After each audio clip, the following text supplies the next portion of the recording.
السلام عليكم ورحمة الله وبركاته. أرن معجزة وإلهي سبحانه وتعالى تصي ولكن أحمد أيان ربنا إن آنو إذن لو ذاقنا أرن كاسي وحكا لماها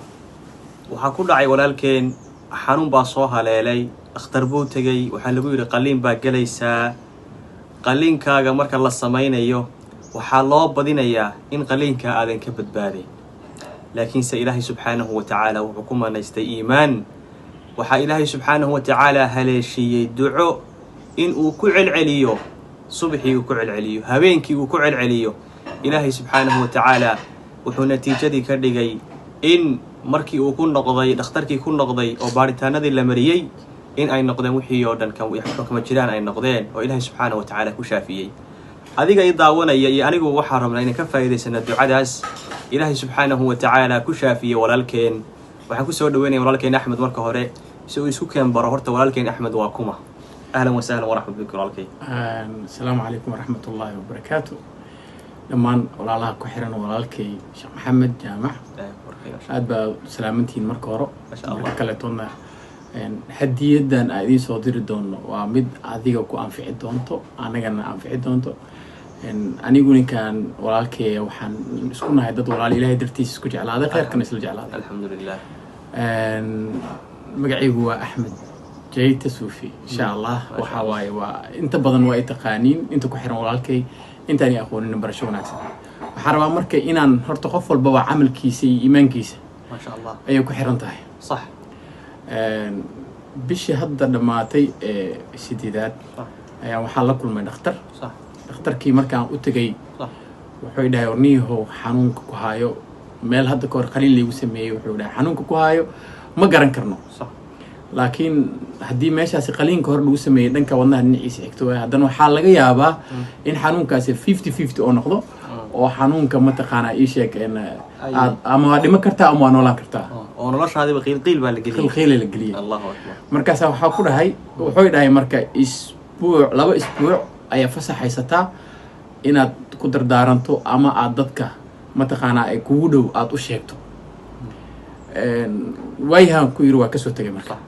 gurigayga ku soo laabtay alxamdulillah waxaan bilaabay waqtigaasi horta quraanka oo anigu marka hore xaafid ahay inaan quraankii labada isbuucba aan ku dhameeyay laba jeer Allahu akbar ma sha Allah waxa ii dheeraa marka ducadan aadka u qiimaha badan oo Ilaahay subhanahu wa ta'ala uu igu badbaadiyay idinkana qofkiina xanuunsan aan jeclahay inaan maanta la wadaagno oo aan u sheegno inay qiimo leedahay ducadaasi duca kale ma ahan waxaan sameyn jiray marka صح salaadi subax marka insha Allah ta'ala si fiican u dhageysana ducada si ay u xifdina insha Allah ta'ala waa ku soo celin doonaa inta lagu soo qori doonaa marka ku soo qori doonaa biidnillah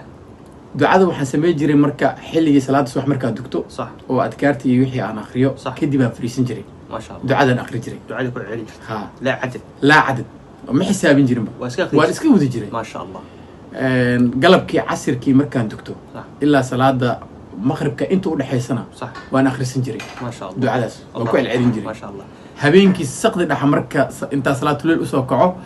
oo quraankii aan akhrinay xilligaas صح ya waxaan sameey jiray marka quraankii dhameeyo aydan ku duceysan jiray ما شاء الله ducada hada insha Allah ducadu waxay tahay marka waa duca yar oo kooban oo aan badnayn Allahu akbar Allahumma ishfini صح birahmatika ay biamrika صح biqudratika biquwwatika ya rabbal alamin اللهم اشفيني إله الشافي وحيو شافي سا برحمتك نحريستا بأمرك أمرك ربي بقدرتك أود هذا إله يقول شافي بقوتك إله أود هذا يوسف والله وجه يا رب العالمين رب العالمين تشكره والدعاء داوكو ما شاء الله حنتك بحينين صح دبات أنك أركينين صح ست دقيقة لو جوابي دون إن شاء الله تعالى أريس كدريمي دونتو هدات كنسر لحن وصنتهاي هدا محلها إن ديكر إيه سكر إيه وحول بإيه كهايان عذر والبؤ كهايو دعاء سكاكا فيلا الله أكبر دعاء وحنا قدرتا إيمان إيمانك دعاء قف وآخر سنة يا لكن وين وقفك مسيء هاي إن حنونك أوك إنه إلهي سبحانه وتعالى إلهنا قادك إلهنا قادك أنا يمركي وقال إنه دكتورك هاي معناها إيش كان حنونك 50-50 هاي horta alxamdulilah qof kale ma aaminsan yaa wax walba keena ilaahay subxaana watacaala yaa wax walba biilaahay marka waxaa dhacday waa soo gabagabaynaynaa ducadii marka intaasi sitimaankaasi labadii sitimaanba aan kamilayo oo aan akrinayay dhakhtarkiyaa ku laabtay jimcihii hadda lasoo dhaafay markaan tagay iskaanaa lay diray dhiigaa lay qaaday candhuuf wax walba alxamdulilah maxaa la kulmay dhakhtarkii oo dhahay maxaa isticmaashay daawo noocaya isticmaashay wallahi kelmad kale ma ugu jawaabin waxaa ku dhahay daawona ma isticmaal waddankan aan joogno daawada dhakhtar asoon ku qorin ma qaadan kartid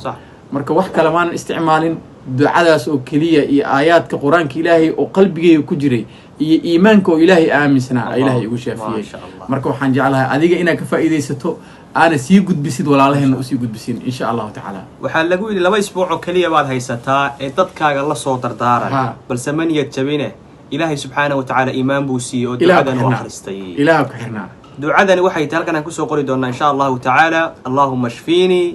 برحمتك بأمرك بقدرتك بقوتك أي إلهي سبحانه وتعالى كجبت بادي حنون فربضن قليل فربضن إلهي سبحانه وتعالى هبرك يا ولالكين عافماتك الله زياديو لما أنتين وسلامتهين وحاج على سنة يعني في كليبك أديات وقيمها بدن أنا مركو ويش يا ولالكي ولا قيراد وحال أمته أن لو ذاقنو سأجر أين وجهلنا أو حلقة موقف ما أنت